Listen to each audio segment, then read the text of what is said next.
अंतिम संस्कार के समय के शव के सिर पर 3 बार डंडा क्यों मारा जाता है? अंतिम संस्कार के समय शव के सिर पर 3 बार डंडा क्यों मारा जाता है? इंसान की लाइफ में जन्म में बाद जो सत्य है वो मृत्यु है। फिर चाहे वो कोई साधु हो या संत, राजा हो या फकीर, जिसने भी जन्म लिया है उनको एक दिन मृत्यु जरूर आएगी। ऐसे में जो लोग यह सत्य समझते हैं वो मृत्यु के बाद मोक्ष पाने की अभिलाषा में अपने जीते जी तो पुण्य कर्म करते ही है, बल्कि मरने के बाद भी कुछ कर्म ऐसे हैं जो मृतक के परिवार वालों द्वारा विधि पूर्वक किए जाएं तो मृतक की आत्मा को मुक्ति मिलती है। वीडियो में आगे बढ़ने से पहले हमारे YouTube चैनल जीवन ज्ञान संगम को लाइक सब्सक्राइब करें और कमेंट में जय श्री राम लिख दे। आपका कल्याण ही कल्याण होगा। और इन्हीं कर्मों में से एक है अंतिम समय के दौरान किए जाने वाली कपाल क्रिया, जिसमें चिता में जल रहे शव के सिर पर 3 बार डंडा मारा जाता है। लेकिन क्या आप जानते हैं कि ऐसा क्यों किया जाता है और शव के सिर पर डंडा मारने का हमारे ग्रंथों में क्या महत्व बताया गया है? अगर नहीं जानते तो कोई बात नहीं, आज की इस पोस्ट में हम आपको इसी बारे में बता रहे हैं। गरुड़ पुराण में मनुष्य के अंतिम संस्कार को लेकर एक निश्चित विधि विधान का वर्णन मिलता है, जिसका पालन हिंदू धर्म में शव के अंतिम संस्कार के समय होता ही है। हिंदू धर्म में अंतिम संस्कार के समय शव को मुखाग्नि दिए जाने के बाद बांस के डंडे पर एक लोटा बांधकर शव के सिर पर घी डाला जाता है।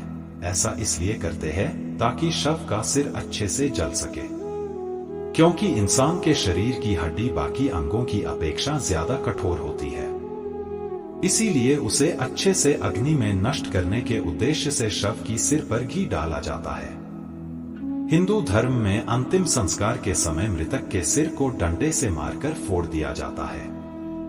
इसके निम्न कारण है। तंत्र मंत्र करने वाले श्मशान घाट से मृतक की खोपड़ी लेकर अपनी साधना कर सकते हैं। इस वजह से मृत व्यक्ति की आत्मा उन अघोरियों या पिशाच पूजन करने वाले की गुलाम बन सकती है, इसलिए खोपड़ी को तोड़कर नष्ट कर देते हैं। कुछ लोगों का कहना है कि इस जन्म की स्मृति अगले जन्म में मृतात्मा के साथ ना जाए, इसलिए खोपड़ी तोड़ दी जाती है। खोपड़ी का प्रयोग आत्माओं को अपना गुलाम बनाने वाले करते हैं। इनसे बचाव के लिए यह संस्कार किया जाता है। ऐसा भी माना जाता है कि सिर में ब्रह्मा का वास माना गया है, इसीलिए शरीर को पूर्ण रूप से मुक्ति प्रदान देने के लिए कपाल क्रिया की जाती है, जिसके लिए मस्तिष्क में स्थित ब्रह्मरंध्र पंचतत्व का पूर्ण रूप से विलीन होना आवश्यक है। इसीलिए कपाल क्रिया को अंतिम संस्कार की प्रक्रिया में महत्ता दी गई है। दोस्तों, हिंदू धर्म में बताई गई कपाल क्रिया से जुड़ी यह मान्यताएं और विधि हिंदू धर्म में विश्वास रखने वाले लोगों के लिए किसी नियम से कम नहीं है। फिर चाहे इस मान्यता में विश्वास रखते हैं या नहीं, यह मान्यताएं अप्रत्यक्ष रूप से आपके जीवन से लेकर मरण तक आपसे जुड़ी हुई है। इसीलिए इनके बारे में जानना आपके लिए अति आवश्यक हो जाता है।